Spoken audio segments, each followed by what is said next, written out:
Good morning সকলকে জানাই অনেক অনেক ভালোবাসা, অনেক অনেক স্বাগত সুপর্ণা ব্লগে। নতুন একটা দিন, নতুন একটা সকাল, নতুন একটা ভিডিওটার সাথে থাকো। আশা করি ভিডিওটা ভালো লাগবে এবং ভিডিওটা দেখতে থাকো।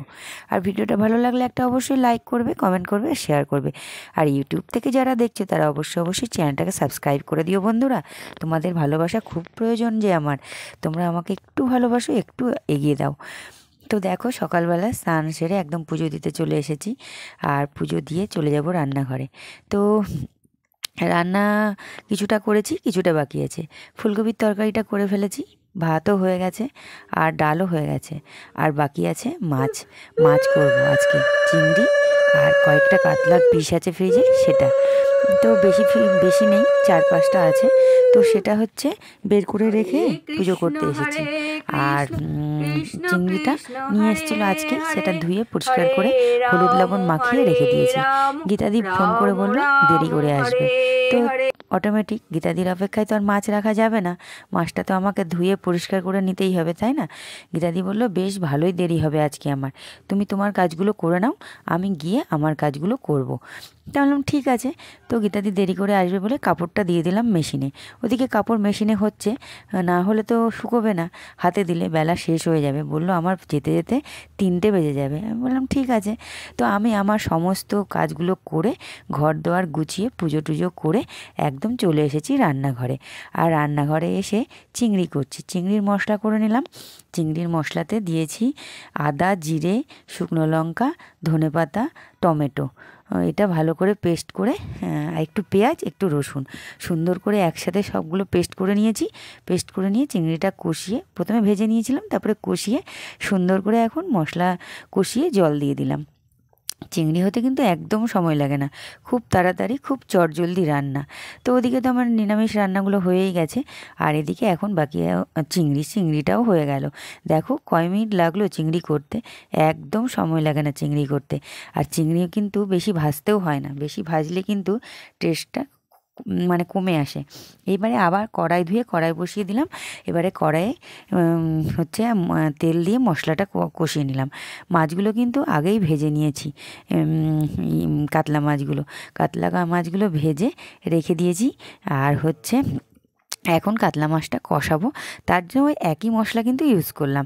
মশলা আর আলাদা আলাদা করতে গেলাম না, একদম এটাও মাখা মাখা করবো, চিংড়িটাও মাখা মাখা করবো। সাথে ডাল আছে, ফুলকপির তরকারি আছে, ফলে কোনো অসুবিধা হবে না। আর ওই মশলাটার সাথে এই কাতলা মাছের কালিয়াতে একটু মানে আলাদা করে একটু মশলা বাটা ছিল, সেই মশলাটা দিয়ে দিলাম। যে নষ্ট করে কি হবে, ফ্রিজে কয়দিন ধরে আছে, তাহলে এটার মধ্যে দিয়ে দিই, এটা একটু ঘন, মানে ঘন ঘন হবে, স্পাইসি হবে। তো ওই জন্য দিয়ে দিলাম। তবে তেল খুব একটা বেশি দিইনি, দিয়ে দিচ্ছি একটু মিষ্টি পরিমাণ মতো। সব কিছু তো দিয়েই দিয়েছি। তো এখন হচ্ছে এটাকে এখন ভালো করে কষাবো। দিয়ে দিলাম পরিমাণ মতো লবণ। আবার এবারে ভালো করে সুন্দর করে কষাবো যতক্ষণ না মশলার থেকে তেল বেরোয়। দিয়ে দিলাম একটু ঝাল লঙ্কার গুঁড়ো। বেশ মানে একটু আজকে একদম মানে চোখা মোখা মাছের ঝোল হবে। তবে মাছের ঝোল হবে না, মাছের মাখা হবে, কষা হবে। দেখো এই যে মাছগুলো ভেজে রেখে দিয়েছিলাম ভেতরে, তোমাদেরকে কিন্তু ভাজার সময় আর শেয়ার করতে পারিনি। তো দেখো এই যে সুন্দরভাবে মশলাটা সুন্দর করে একদম কষিয়ে নিয়েছি, এই কষানো হয়েই এসছে। আর ধনেপাতা, টমেটো, কাঁচা লঙ্কা এগুলো একসাথে বাটলে না ভীষণ একটা টেস্টফুল স্মেল আসে, কি দারুণ গন্ধ আসে না, এত সুন্দর গন্ধ বেরোয়। এই মশলাটা কষানোর সময় অদ্ভুত সুন্দর গন্ধ বেরোয়। আর বাবান এখান থেকে মাছ ভাজার থেকে মাছ ভেঙে ভেঙে খাচ্ছে, বলছে একটা দাও আমাকে, মাছ ভাজা খাই। বললাম না, নে খা। তারপরে আবার বলছে থাক, একেবারে ঝোলে দিয়ে দাও, ঝোলে দিয়ে কষিয়ে নাও, তারপরে খাবো। তো বাবান আজকে শ্যামা খাবে, তার জন্য ও বললো আমি ভাত খাবো না, রুটিও খাবো না, শ্যামা খাবো। তো সকালে তো পায়েস করেছি, না সরি, পায়েসটা ওই দিনের না, পায়েসটা পরের দিন করেছিলাম।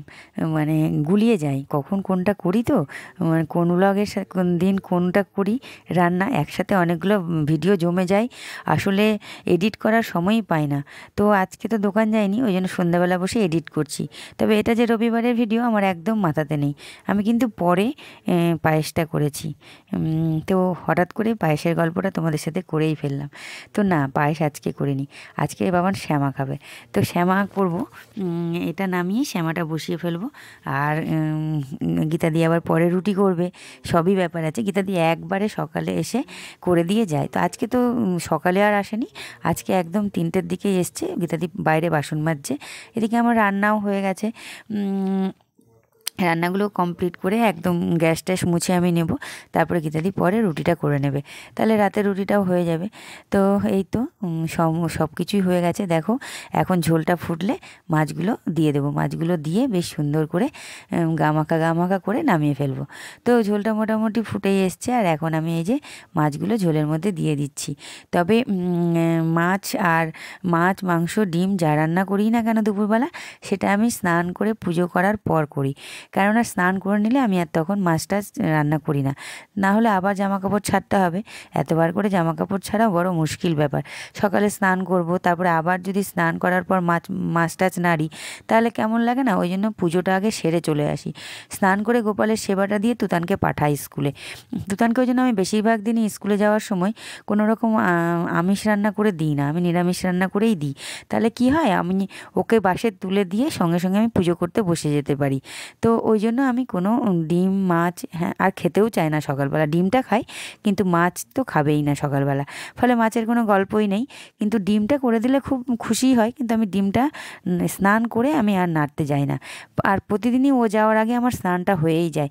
ওই সময় যদি আমি স্নান না করি, তাহলে কিন্তু আর আমার স্নান হয় না, একদম 3টে বেজে যায়।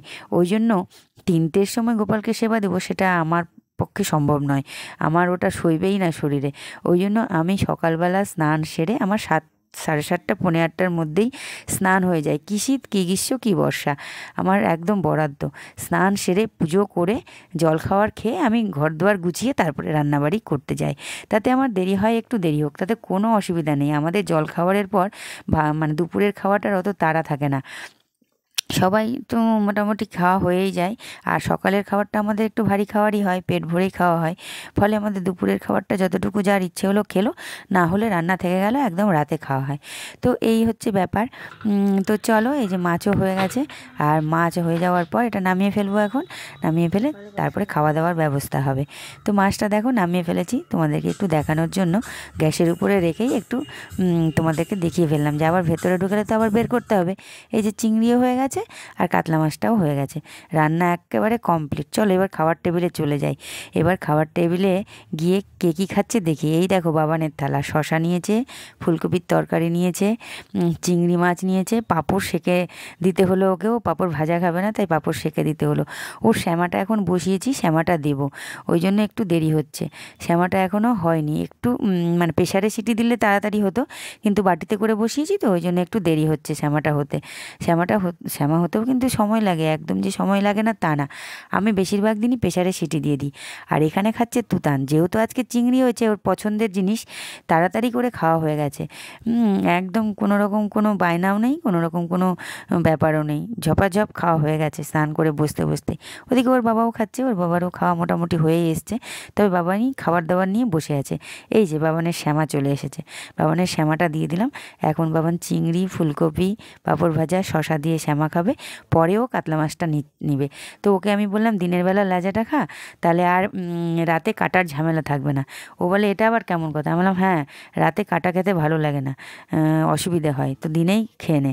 আর তুতান বলে আমাকেও একটা তাহলে পিস দাও। আমি বললাম ভাত নেবে? বলে না ভাত নেবো না, ও শুধু এখন একটা মাছ খাবে। বলছে ভালো হয়েছে।